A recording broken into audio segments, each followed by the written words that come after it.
Chargers. Touchdown, UCLA. With USC great and NFL stud, Frosty Rucker. The Trojans back in front. And LAFB founder Ryan Dyrud on the Believe Podcast Network and LAFBnetwork.com. This is your destination for Los Angeles football.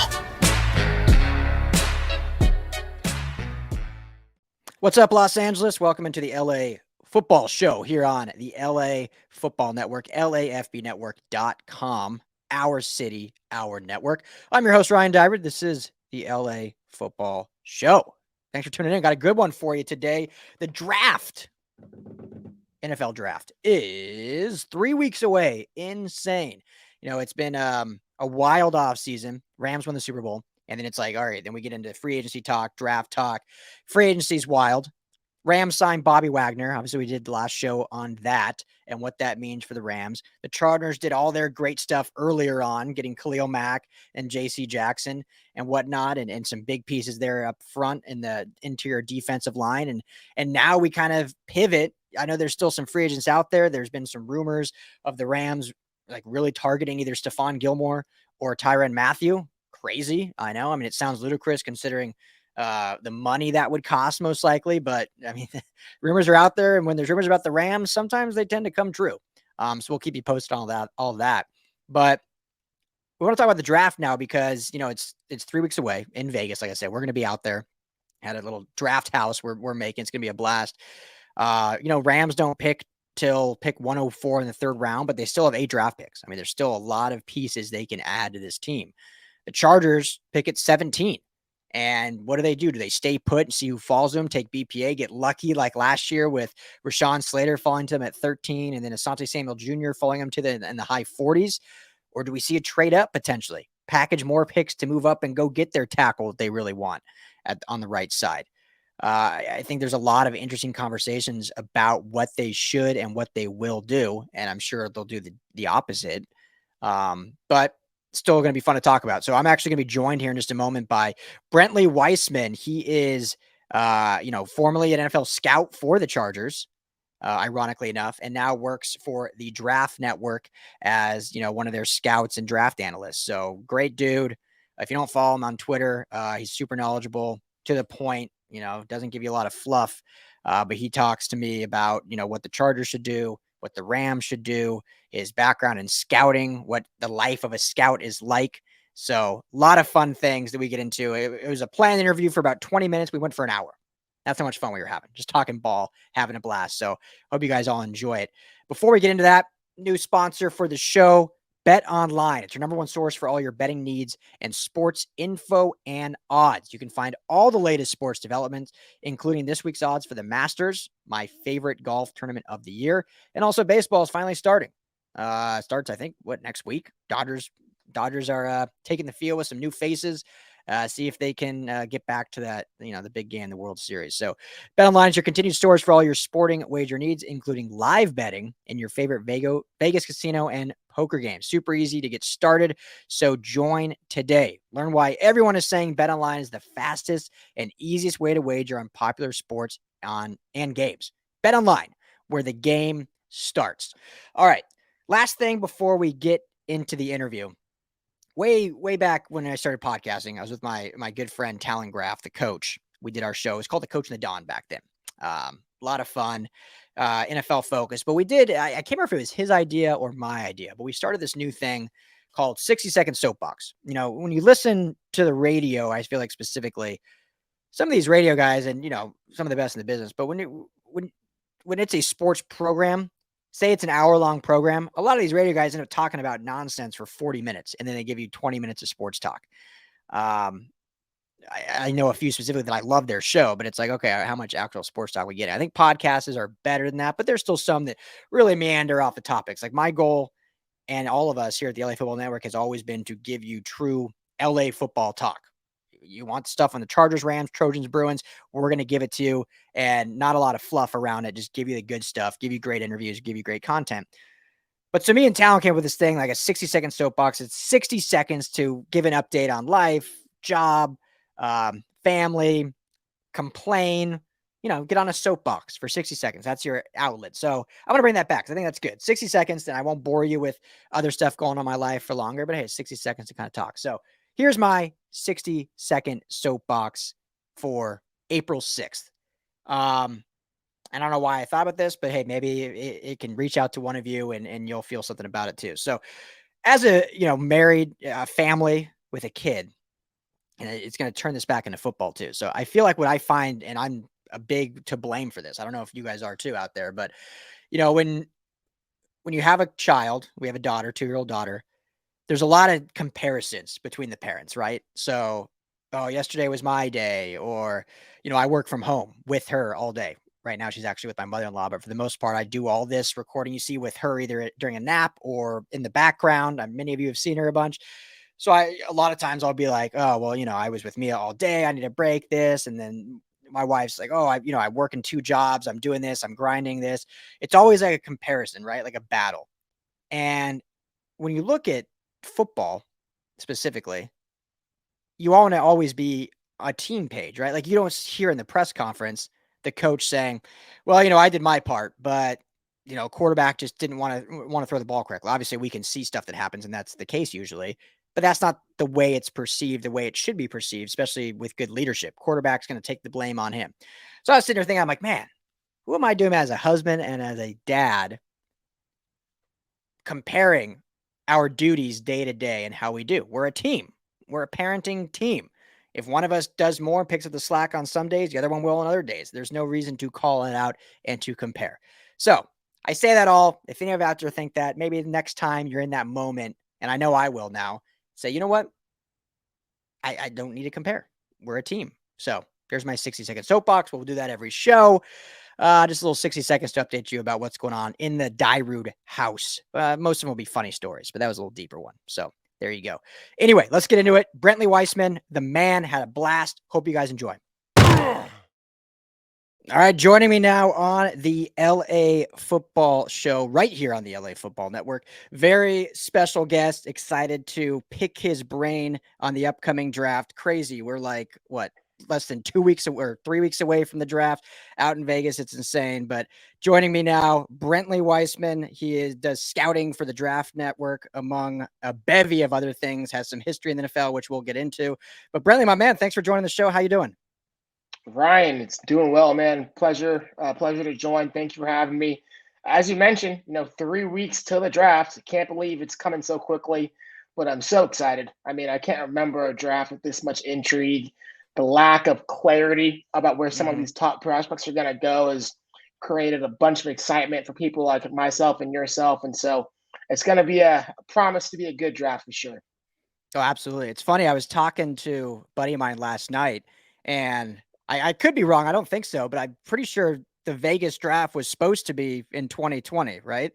So I was like, okay, so my daughter, you don't need to know this, but I'm going to tell the story anyway.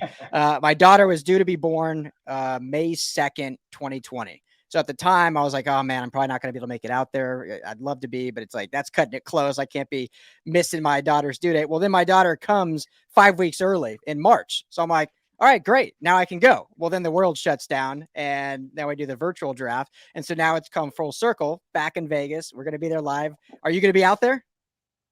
Yeah, so I'll be out there. I'll probably be flying in earlier that week. We'll do like a live stream show with TDN and the gang. We'll have a really cool Airbnb. It's gonna be like a draft house. It's gonna be super cool. So it's gonna be awesome. I love it. That's what we're doing, the same thing with LAFB. So we're gonna be out there. We're doing like a draft. We're still debating on the Airbnb, like poolside, or doing like a view of the strip. So we'll see what what we play with. Maybe if we get there early enough and win some money, we can upgrade. But Brentley, before we really get into the draft, though, I'd love to know a little bit about your background, especially for those listening that don't know. I mean, you have, scouting with the Chargers. We cover the Chargers here. So what was your time like with the team? You did work with, according to your profile, obviously, the Patriots, the Raiders, UCLA, another team we cover. So just kind of like, what was it like being a scout in the NFL for a team like the Chargers? Yeah, no, for sure. So I got my start in football when I was actually an undergrad at the University of Oregon. I worked under Mark Helfrich, the head coach, in the recruiting department for about 3 years and really kind of took that experience and parlayed it to a number of different opportunities within the league, one being an internship with the Raiders, another internship with the Patriots, which is definitely more so on the scouting side.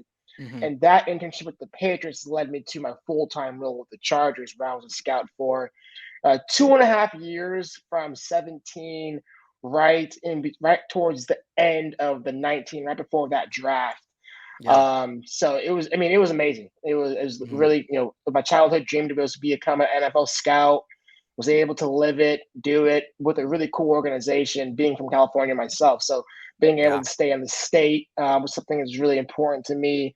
And then I was really lucky. There's a lot of good scouts that are still with the Chargers that I had the opportunity to learn from.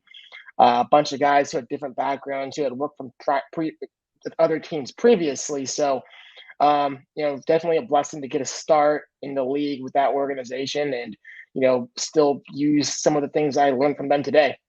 Yeah, no, it's so awesome, and just for those, because I know scouting is something that's always fascinated me. I love watching tape, and I'd love to be out on the road and stuff. But how is it like? How do you get into that field from a sense of?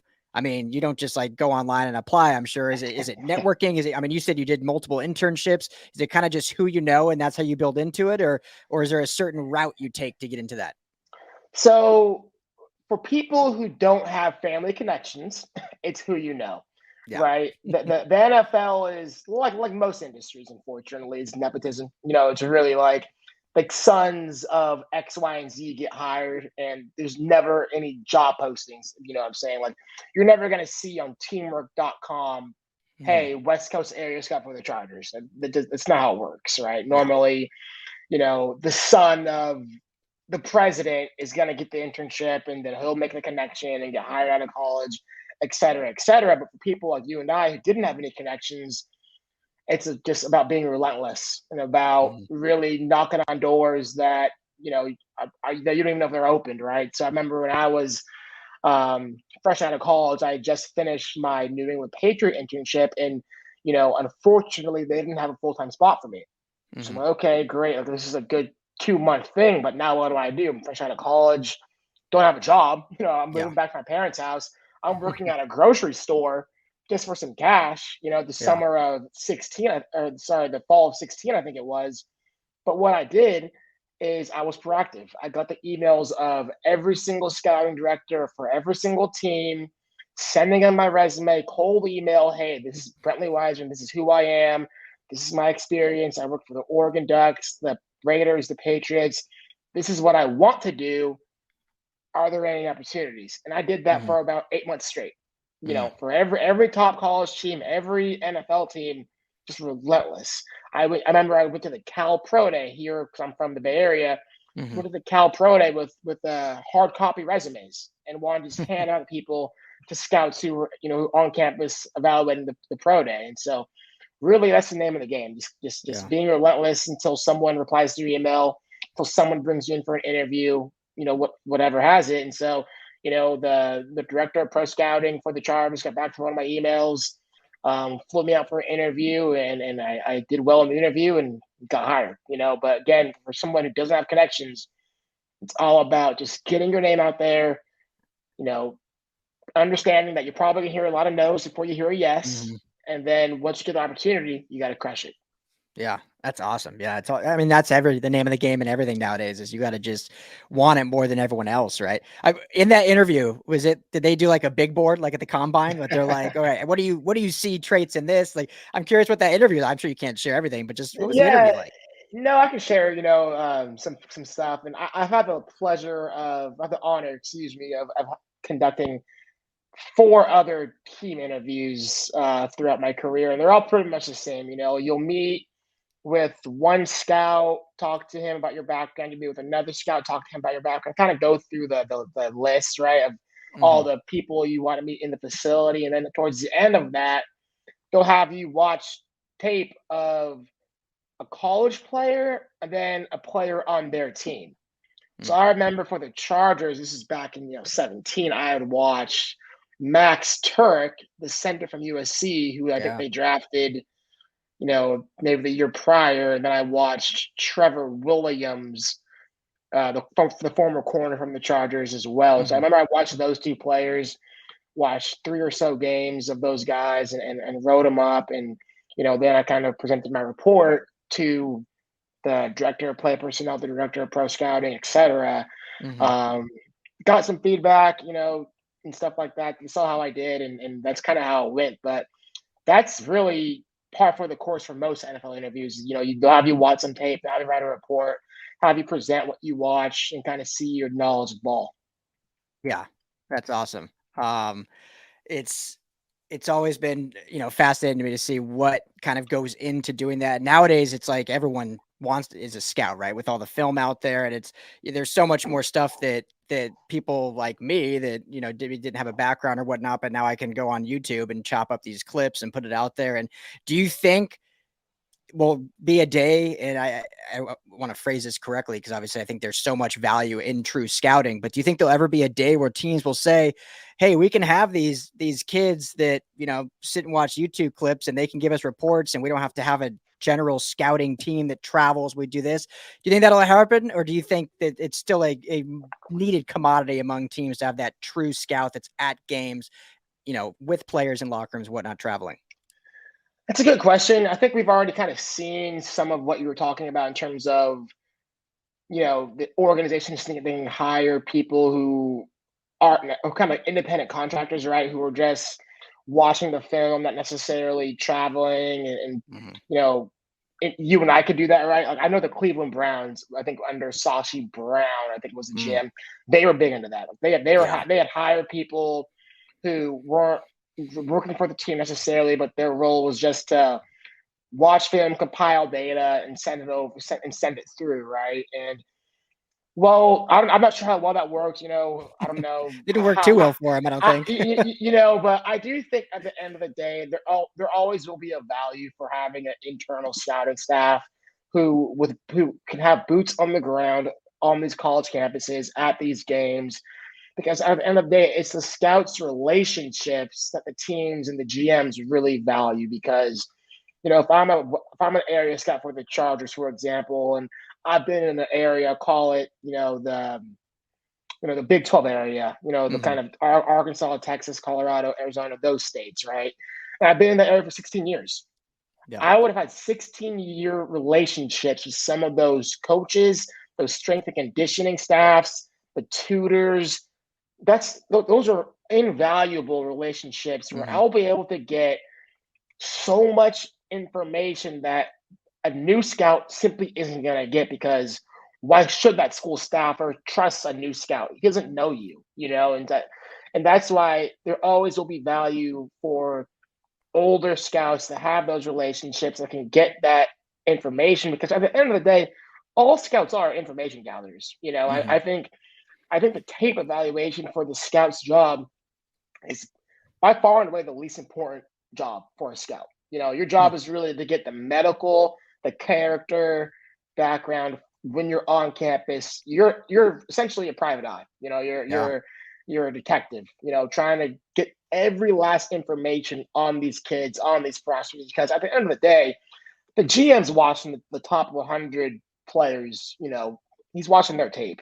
The Yeah. college scouting director is watching the top 250, and so the area scouts, quote unquote, regional grade is barely factored in my Mm. opinion, right? It's really what they're bringing back from a medical standpoint, from Mhm. a character standpoint. And that's simply, you can't get anywhere else unless you have boots on the ground.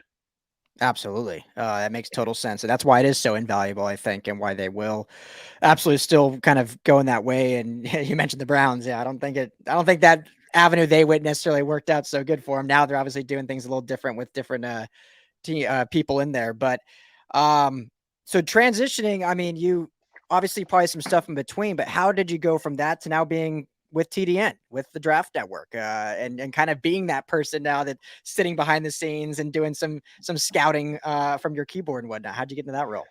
Yeah, it's a great question. So, as I mentioned, becoming an NFL scout and to eventually become an NFL GM was always my dream job, Mhm.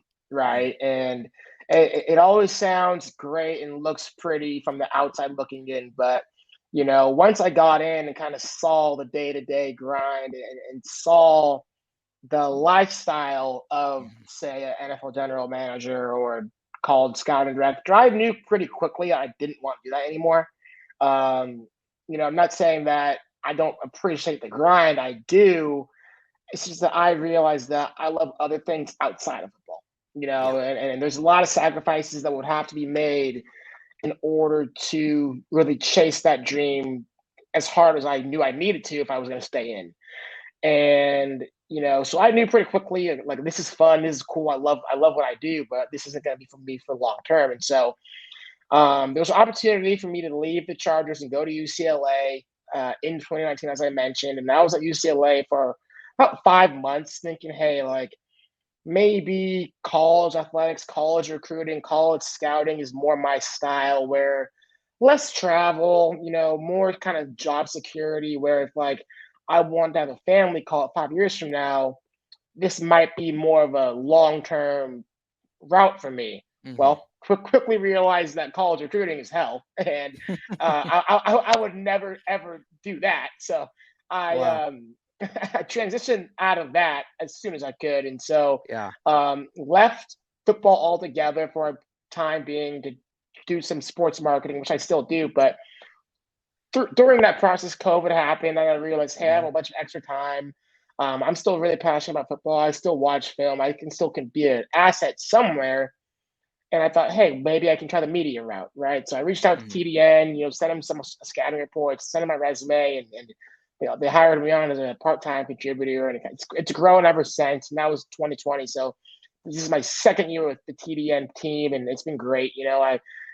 Still been able to watch football, still able to talk scouting and prospects, and still able to kind of hit up my contacts in the league and talk players and do all the things that I loved about my time with the Chargers and my time in the league. Mhm. But I also have my weekends now. I have Yeah. I have my evenings to do whatever the heck I want. And so Oh now, yeah. in terms of a work-life balance, I'm much more happier. Definitely more kind of in line with the way I want to live my life on this side of things. Totally. And you can now go to Vegas and cover the draft, but sit poolside with a pina colada. So best of Exactly both right. worlds. Yeah. I hear you, man. That's awesome though. And yeah, you were there, with Chip Kelly. So you're ingrained here in LA. You're part Yes, of LA yes. football. Last thing about your hit background before we really get into this year's draft, the 2022 draft. Put you on the spot here. So probably a tough question, but during your time, we'll say specifically with the Chargers, since that's when you were the NFL scouting department, who was the player that was maybe you're most proud of that you discovered, or that was most fun to cover? I mean, you can just put it out there. Were you the one that found Austin Eckler, this undrafted guy? Was that you, Brentley Weissman, that went up to Tom Telesco and said, we got to sign this kid because he's going to be our future? No, that wasn't me. I know who it was though. It was Tom McConaughey, and he's a former longtime scout for the Chargers. Didn't really get a lot of credit, but he did it. I'll let you know right now. It was him. There you go. But I will say I was there for Eckler's undrafted rookie training camp, and Mhm. it was remarkable watching that dude compete and make the team. And he really made it because of special teams. I mean, Yeah. he made it because of his work as a gunner during that preseason, and it's kind of testament to the NFL where you get your shot, you capitalize. Now look at him; he's a Pro Bowl running back, right? But the Mhm. player that I'm most proud about that I hit, and I was preaching to our scouting staff, we are too low on this guy. We gotta be looking at this guy. Was actually Jesse Bates, the safety from Mm. Cincinnati Bengals. I think he was out of Wake Forest that year in 2018, and of course we drafted Derwin that year, so we didn't necessarily need a safety after that. But I want to say we had a fourth on him at the time as a scouting team, and Mhm. I gave him like a late first, early second round pick, and I was Mm. like, this guy is going to be a stud. And lo and behold, he's been one of the best safeties in the entire NFL since his rookie year. But that's a guy I knew I was really really high on. When he was coming out. Yeah, that's got to just be a good feeling too when you see like that "I told you so" moment almost. I Yeah. mean, we all have them. So, touche on that. So, all right, Brandon, let's get to your let's talk to your big board before I move to specifically Chargers and Rams. And a few questions about it. It's a great big board. You do awesome work. Followed you for a while, interacted. But let me ask you this, and this will be the one controversial take, I guess, or I don't know if controversial is the right word, but your receivers. And this is LA football. I'm a huge Drake London guy. That's my guy. You have him 5th out of your receivers. Defend yourself. Why are Olave, Wilson, Burks, and the like? Do you have higher grades than our Drake London? Yeah, and let me just say, I do love Drake London. So I'll say I think about all these receivers in extremely high regard. But just going down the list. Not to cut you out, and just so everyone listening, he still has him in the top 25 all players. So it's not like any disrespect. I just it's curious 5th. So go ahead. Yeah, no. So for me, going down the list, I have Garrett Wilson from my wide receiver 1. I think to me that what separates Wilson from a guy like Drake London is Wilson's game in the way he can create separation, his ability after the catch, his catch radius, his body control. I think of a guy like Justin Jefferson, CeeDee Lamb type of receiver. I think he has that kind of upside in Garrett Wilson. So I value him really, really highly. Jameson Williams actually would be in the contention as my wide receiver 1 if he was healthy. I think this dude has game-breaking speed. I mean, very, very rare burst and acceleration. Really good with the ball in his hands. And I thought when John Metchie got hurt, he started showing you some things from a full route perspective that maybe we didn't know he had in the bag. But once he showed that, I was like, okay, this guy has everything you would want. So he's my wide receiver 2. And if it was healthy, probably would be very, very close to Wilson at 1. I think my next wide receiver, just looking at it, was Treylon Burks. And Treylon Burks is the guy I am still really, really high on. I know people are kind of knocking his 40. And I think this is where, comparing Burks to London, I think Treylon Burks has just a little more playmaking ability with the ball in his hands than Drake London. I think Drake London is a very physical runner with the ball in his hands. You see him breaking a lot of tackles. You see, him dragging dudes 5 yards down the field with the ball in his hands. But with Burks, he has some shake. He has some wiggle. He has some lateral agility where he's actually making dudes miss in the open field. And by the way, he's also 6'3", 225 pounds, So to me, that's what separates those two, because I think teams are going to value those two receivers very similarly. But I think Treylon Burks has a little bit more of that natural playmaking ability than a Drake London. And I think he might be faster than Drake London. I don't know what Drake London would have ran, I don't know his 40. Is it going to be the 4.5s or is he a low 4.6 guy? Is he a 4.4 guy? I don't know. I don't see that on tape. There's just a lot of unknowns there. And then with Chris Olave, I think his floor is probably the highest out of everybody, to be honest with you. I think, at worst, he's an outstanding deep threat, but I think he's so much more than that. Very good route runner, excellent hands. Okay after the catch, not really where he wins, but again, for a guy who is as smooth as he is, as sudden as he is, as creative as a route runner as he is with 4.3 speed, that to me, it gives him a really, really high floor. And then to Drake London, I really appreciate his size, his ball skills. I think he is a really good athlete. I think he runs outstanding routes for a guy who's 6'4", 6'5". He can really sink his hips and bend better than guys, his size can. That's something that we saw with Mike Williams coming out of Clemson. What sold us on him is his ability to sink his hips and to in and out of breaks for a guy who's 6'5" is rare, right? And so for Drake London, to me, the injury hurts him a little bit in my eyes. I'd like to know how fast is he.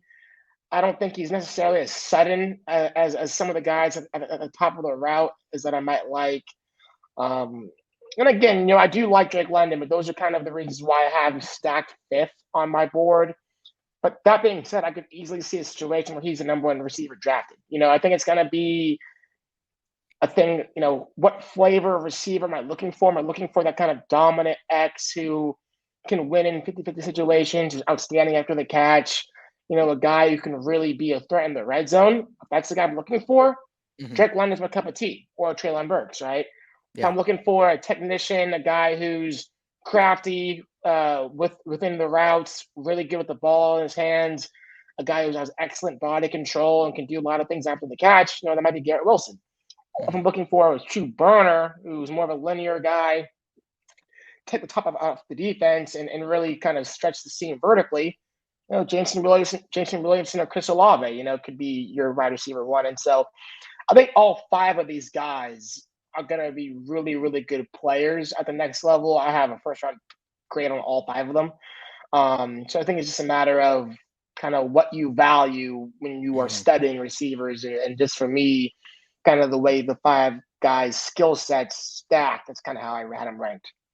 Yeah, and I think that's the beauty of it is all five of these guys project to be great. I mean, they all do special things, and you listed all of them, so I don't have to list them again. But I don't think you're going to go wrong by taking one of those. It's crazy, Brentley, how each year these wide receiver classes just seem to get better and better. Like 3 years ago or 2 years ago, it was the CeeDee Lamb, the Jerry Jeudy, the Justin Jefferson draft class, and it was like, man, this is like the best wide receiver class. Then last year you get Jamar Chase and Jalen Waddle and others, and now this year you have these five plus some burners in that second and third round. So it'll be interesting to see. Drake London did push his pro day to next week where he's supposed to run. So it'll be interesting to see what he will run. And maybe then we'll have a little bit more clarity on that. Yep. Do you have a player comp for him? I'm just curious. I have someone in mind, but I'm curious if you have a comp. Yeah.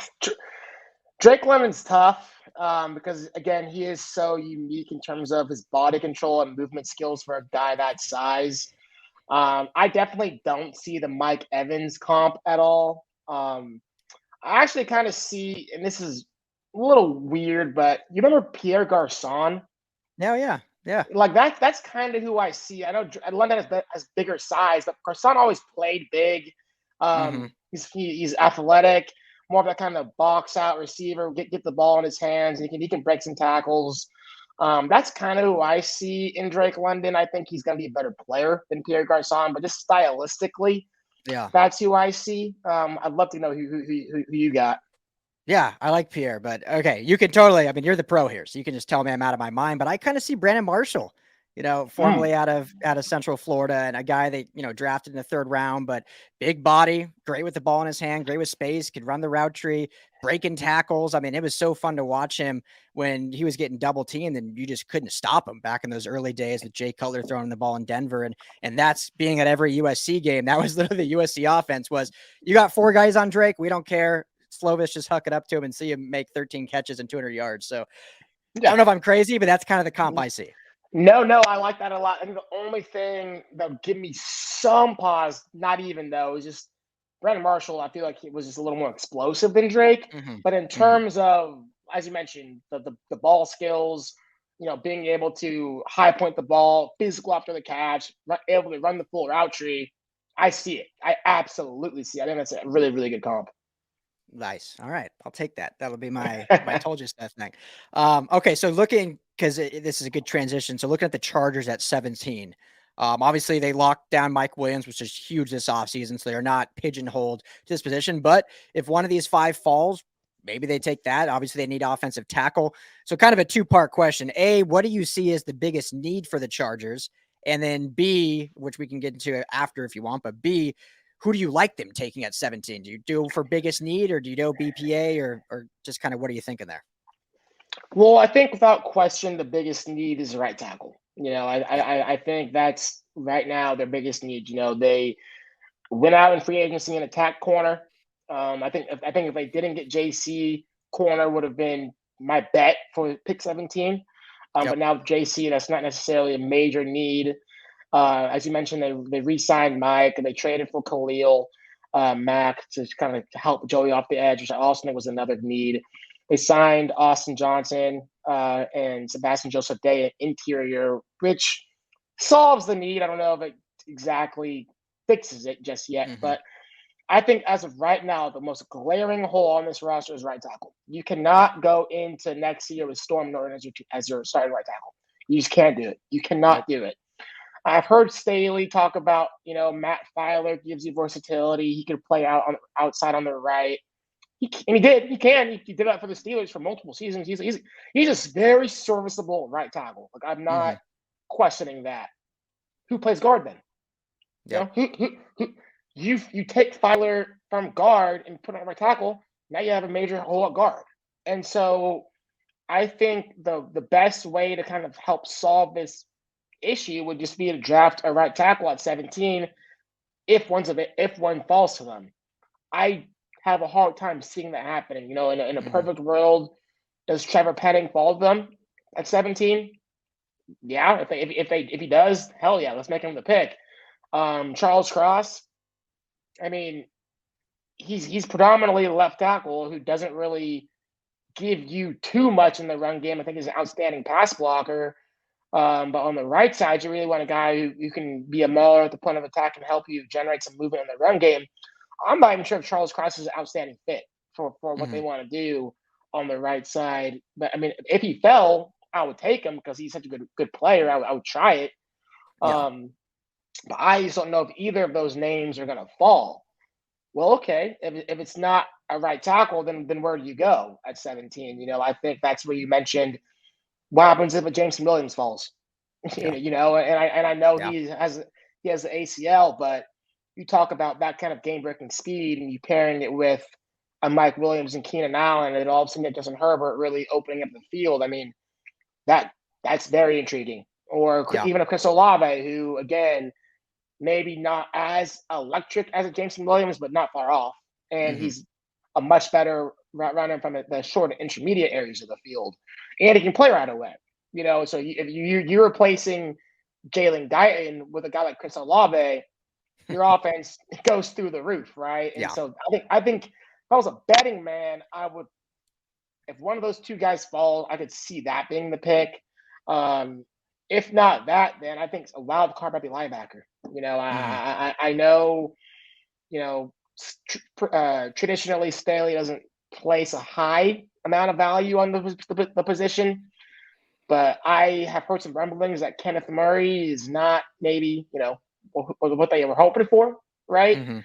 And they lost Kaiser White to the Eagles in free agency. Drew Tankel's a good player, but he's, in and out of the line with injury. What happens if Devin Lloyd falls to 17? Yeah. I mean, like, you're So, Pac-12 guy, I'm a Pac-12 guy. Like, Devin Lloyd might be the most underrated player in the class in terms of yeah. his, just how I view him as a pro. I think I have him top 8 on my board, and every Yeah. mock draft that I've seen has him falling to the late 20s, even in the 30s, right? So it's like, what if Devin Lloyd's there at 17? I can make an argument for that. And then obviously the Jordan Davis thing, I don't think he'll be at 17, but if he gets 17, I'm making him my pick right away. I mean, Yeah. Jordan Davis would be absolute home run pick, and I know people say, oh, well, he only plays 30% of the snaps. Well, I don't really care, because he's dominant on Yeah. those 30% of the snaps. And so that's probably be my guess, Ryan, is right tackle, receiver, linebacker, and then if Jordan Davis falls, Jordan Davis. Mhm. And then, in a perfect world, trading down might be an option as well, because again, I don't think the value is really going to be there if you're really looking for a right tackle. Yeah. If the fact that Lloyd's not getting more talk about just in the draft process period, but specifically for the Chargers, I mean, if he falls to 17, that's your Derwin James pick from 2018. I mean, that's the guy that just fell. That's like, I don't care if we don't value that position or it's not a true need. That's your linebacker for the next decade, who is, the guy that the Rams just picked up, and they're the guy that's just an all-pro talent in Bobby Wagner. That's Devin Lloyd. So do you see a scenario where Telesco trades up? We just saw this big move with, kind of an eerie move with the Eagles and Saints just trading a bunch of picks to move like one or two spots. So now they're literally sandwiched between them. Also a tackle need for the Saints. If, let's say, we'll just throw a scenario out at you, because we know there's going to be chaos drafting. There always is. Somehow there's going to end up being like 4 quarterbacks go that no one expects. And so now sitting here at 11, 12, there's been 3 quarterbacks off the board. You still maybe have some of the tackles on the board, like last year, Rashawn Slater falling to 13, which no one thought. Maybe they say, hey, if we can get up to 12 and get one of these guys, or do you think it'll be too rich to move up because they already don't have a second? You're obviously giving up most likely your third then, or even next year's second or first to move up. But do you see an area would do that, or they kind of just sit and wait? I think there's a scenario, maybe. I don't. The player would have to be very, very highly valued on their board, and I don't have insight in terms of like how they value some of these right tackles. I think they could because I do Mhm. think what they've shown us is they're being aggressive. I think they see that they're in a window. They want to maximize their talent while Herbert's still on the rookie deal. They don't have to pay a bunch of money to him yet. So now's the time to strike. And then really the Chiefs, I mean, like the Chiefs are not the same. And Yeah. covering the Chargers, Tyreek Hill is, my opinion, the most valuable non-quarterback in the league offensively. Like that's how I Mhm. value Tyreek Hill. And I think the time is now for the Chargers to be aggressive. And so I could see it. I personally wouldn't do it just because I think you're aggressive enough trading the two for Khalil Mack. You still don't want to, you are still going to need first round picks in the future as Herbert gets more expensive. And so I'm not someone who would do that, but I could see it, especially as I mentioned, where they're sitting in the draft is not great for them in terms of what they really, really need.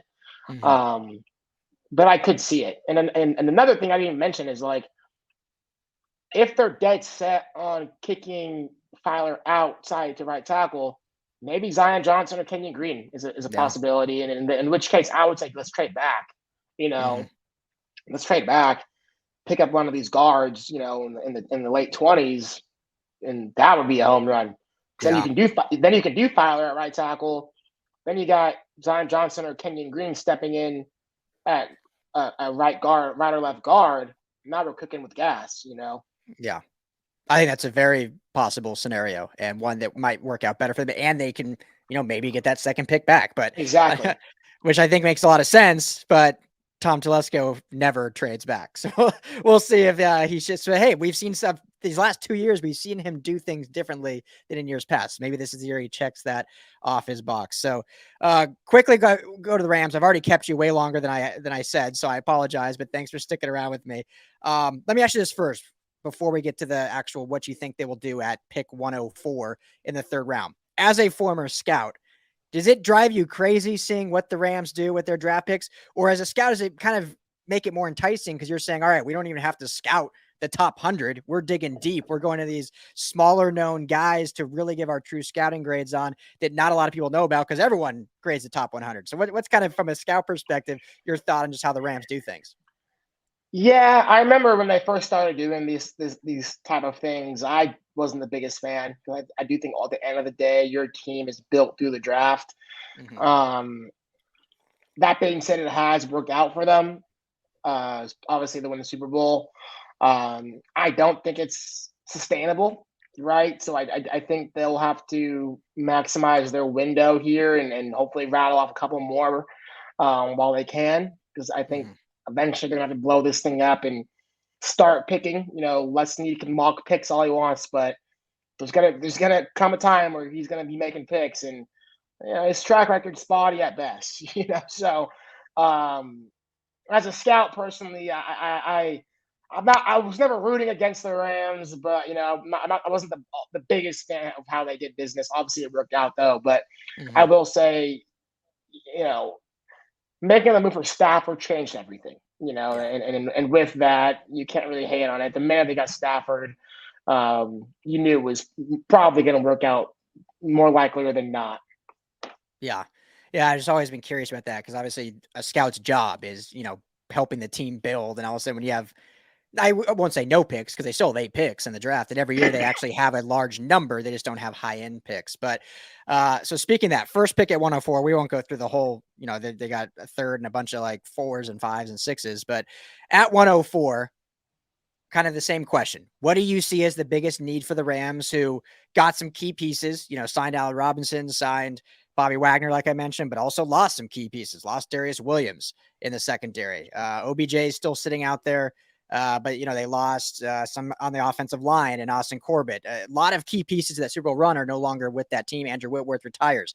So what do you see as the biggest need? And obviously we're talking about the third round here. A lot's going to happen before then, but who do you kind of maybe a couple names you could see them targeting, or just if you want to stick to just positions, you see them going after? Yeah, I mean, I think they need to continue to just add to the offensive line. I think for a team like the Rams who have a bunch of star players and a bunch of key positions, adding to the trenches would be what I do if I'm Leslie and Sean McVay. And, as you mentioned, Andrew Whitworth retired. I know they gave Joe Noteboom a bunch of money, which, I don't know if he was worth all that, but I get it. You gotta pay a young offensive tackle. I would continue to add depth to the interior offensive line and add another tackle. Some names come to mind. Abraham Lucas out of Washington State could be a guy in the third to fourth round. It might be interesting. Rasheed Walker from Penn State could be interesting. I just watched a guy, Lasiadus Smith from Virginia Tech, who's a guard. I think he could be really interesting. I liked him quite a bit. Jamil Sawyer from Georgia could be another guy. Edding from LSU. So there's a bunch of names in that kind of third, fourth round along the offensive line where I think you can get a really good player. You could start. But if I'm the Rams, I'm investing heavily into the offensive line for the foreseeable future because you already have your quarterback, you have your running back of the future in Cam Akers. You have Cooper Kupp, who's, my God, the best receiver in football. And you still got Donald and Jalen Ramsey, and you signed Bobby Wagner. Where could I potentially get better? And I think it has to be the offensive line. It has to be up front. And as they've noticed, injuries happen too, so you need depth. For a team that has aspirations of playing in February, year in and year out, you need really good quality backups. And so I would 100% continue to add young, inexpensive talent to the offensive line to continue to hopefully have some sustained success. Yeah, no, I totally agree. And especially when you look at the future too, and guys like David Edwards, Bobby Evans, they're both going to be in contract years, and can they afford to bring them back? Or are they just going to keep the revolving door on the offensive line? One name I want to throw at you, Brentley, that's not on the offensive line. We actually did a mock last week at the LA Football Network, and we had him going to the Rams. And now I'm not tooting our horn, but now I've seen two other big time mocks come out and they have the same player, and that's Cam Taylor-Britt, corner out of Nebraska. Is that a guy you're familiar with? You like? Do you even think he'd be available in the third round? I mean, what's kind of the thought there with him and potentially with the Rams? Yeah, no, I like Cam Taylor-Britt. Really productive player for Nebraska. Outstanding athlete. Killed the combine. Because of that, I doubt he's available in the third. Really good man cover corner. Good fluidity. Really explosive. He balled up the combine. I was really surprised by his testing numbers. He'd be an excellent fit for the Rams. He's tough. He can tackle. Good ball skills. I like a lot about his game. I think he's probably looking at him more of the kind of late second round, early third, kind of where the Rams are picking in the third. I would be surprised, but I think you guys are on the right track because he would be an outstanding fit. Yeah. Feels like a home run, but I don't think he'll be there either. We'll see. All right, I got two more for you, Brentley. We'll get you out of here. Thanks again so much for the time. Brentley Weissman of the Draft Network. Second last question, I guess. Looking at the Trojans and Bruins, again, I'm putting you on the spot all day. Yep. Outside of Drake London, who is a player from this draft class with the Bruins and the Trojans that you think could surprise people? Whether that be surprise as in get draft higher than a lot of people are talking about, or you just think has a very nice ceiling at the NFL level? You can go one from each school or just one player total, whatever you want. Yeah, the immediate name that comes to mind is someone I think me and you have tweeted about back and forth for each other since the fall, and that's Kyle Phillips, the receiver. Yeah. This is a guy I've been a fan of since I worked at UCLA back in 2019. That was his redshirt freshman year, and in a room full of 4 and 5 stars from the inner city, the kid was an alpha right away. He was the alpha on campus from day one, and players know their peers best. They knew that this dude's a dog, and all he did in his 3 years playing for the Bruins was produce and ball out and just be that productive receiver who all does is get open. Is he the biggest? No. Is he the fastest? No. Is he the most physicalist? No. But he runs outstanding routes, has very, very good separation quickness, and an understanding of route leverage and how to leverage defenders and find the open space. Really good with the ball in his hands. I think he's so underrated with the ball in his hands in terms of being a strong runner and being able to make people miss. And then I think what's really kind of sold me on Kyle Phillips is in the gotta have it moments, he doesn't ever doubt himself. Like he wants the ball on the third down with 20 seconds left to go. You got to convert to keep, to keep marching for a field goal. He wants to be targeted. And I think that kind of mindset is going to really translate to the next level. And, watching him down at the Shrine Bowl, Ryan, he was uncoverable. I mean, it was ridiculous. It was a joke of how much better he was than everyone at that event. And it just kind of reaffirmed everything I already knew coming in. I was like, this guy is going to be outstanding. I graded him as a second-round player, and that's significantly higher than you would find probably any other media outlet a member have. And, I'm by far the highest on the TDN team on him, and I don't really care, I think I have to grade what I see on tape, and all this guy does is get open and produce and balls out, and I think it's going to be translatable at the next level, especially in a world where we're seeing 11 personnel, three receiver sets all over the NFL and spacing and passing game. Like, this guy's going to eat up zone coverage. He's going to be a punt returner. He's going to catch 80 balls as a rookie and just really, really contribute. So I'm betting the house on Kyle Phillips, and I think you share the same sentiments as well. Oh, I love hearing you say that. Yeah, he's my guy. He's, one of my favorite players to watch. I love watching about UCLA. We had at the Shrine Bowl, his name was also Ryan, but we had him out there and he texted me the same thing. Like, bro, you're not wrong. Like, this Kyle Phillips dude is like for real. Like, he is uncoverable and his return ability isn't getting talked about either. I can't remember if it was the Cal game or the Colorado game. It's all blended together now, but he had a punt return in one of those games for a touchdown where he put a dude on like a spin wheel, like how he made these guys miss. So I love that you have a second round grade, because I think he's either going to go higher than people think, or will still be in that mid round, but is going to be like a day one contributor, kind of like Amon-Ra St. Brown was for Detroit, where it goes in the fourth round, ends up going for 1,000 yards. It's actually my comp. I comped him to Amon-Ra St. Brown. I think that's kind of, they win very similarly, like playing in the slot, win with outstanding routes, excellent body control, excellent ball tracking ability, really good hands, good after the catch. Like, the most solid player you could ever think of is Kyle Phillips and Amon-Ra St. Brown. And like, I think Amon-Ra was in the fourth round. I think if Kyle Phillips is still available in the fourth round, I think it's out of the fourth round. The league should be ashamed of themselves. And I do have on pretty good intel where that will not happen. I don't think he gets out of the fourth round. I know a couple teams that would draft him in that range. But, to me, I would be really happy to take him in the third. But it's all comparative, right? Because I do think this is a very deep wide receiver class, and again, if you're not looking for a slot guy, that could push him down the boards. But that's not to say he's not an outstanding football player, which we both think he is, obviously.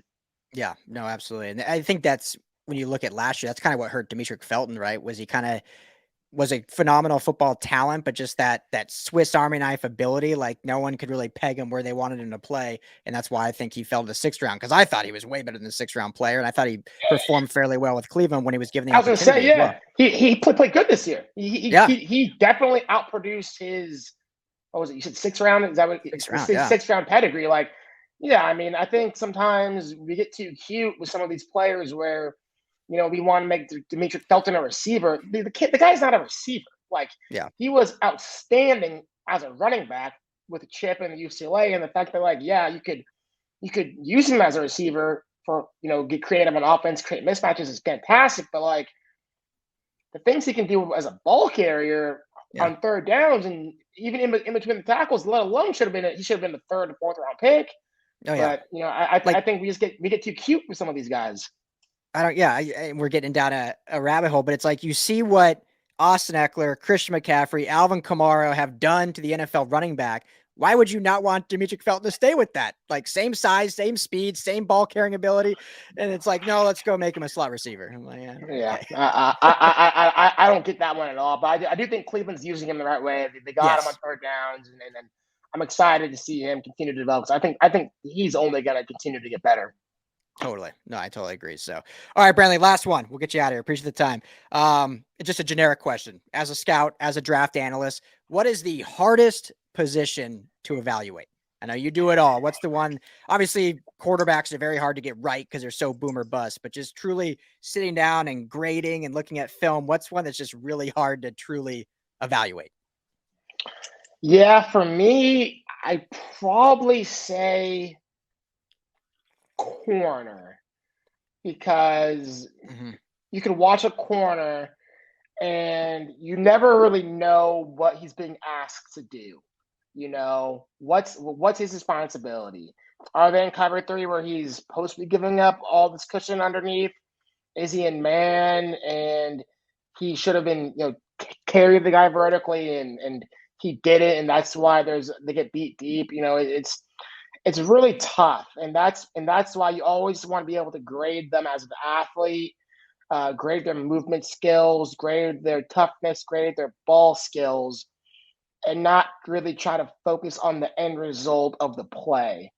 And the people who on social media, and it's funny, if you believe everyone on social media about their football knowledge, then there's a lot of people on social media that are a lot smarter than NFL scouts. Let me just say that Everyone is. exactly like there is a ton of NFL scouts that couldn't tell you anything about scheme, and that's fine. They're not paid to coach scheme. That's the coach's job. The scouts is a role is to grade athleticism, be able to grade instincts, ball skills, speaking technique, etc., and really kind of grade what the player can do, not what he's being asked to do. And so when I see all these people on Twitter and social media breaking down the coverages and the schemes, not saying they can't, but in relation to scouting, it's not really that's not what we as scouts necessarily do. We're not.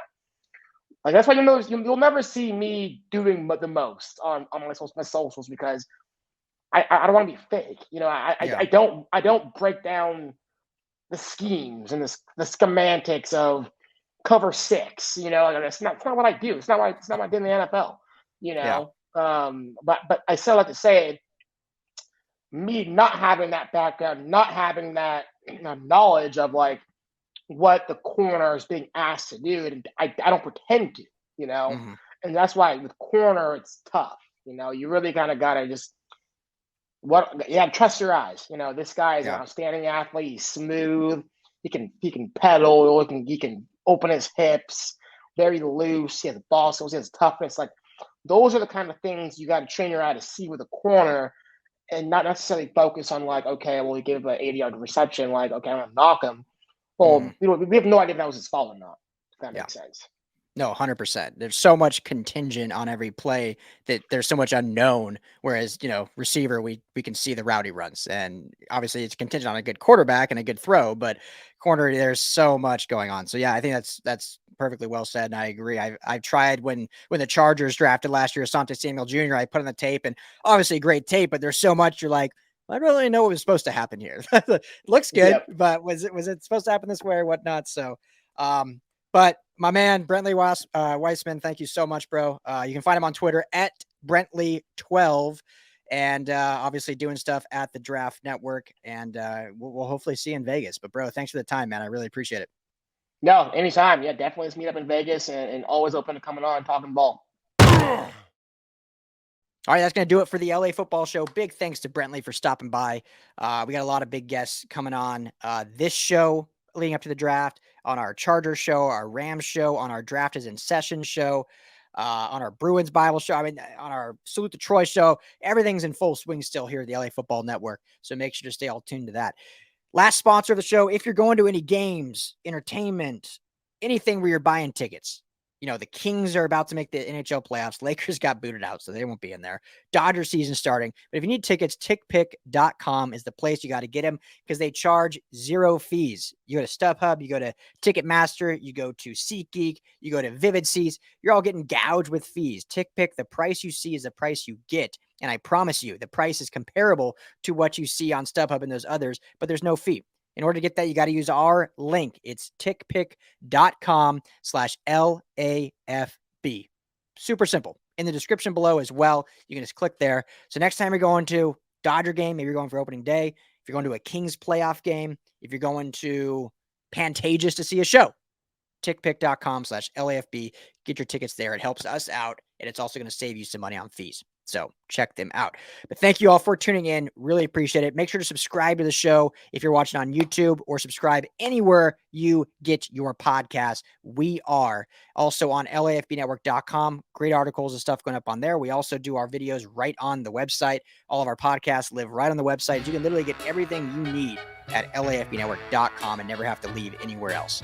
Appreciate you. I'm Ryan Dyrud. Have a great week. We'll be back in just a couple days on Friday. See you then.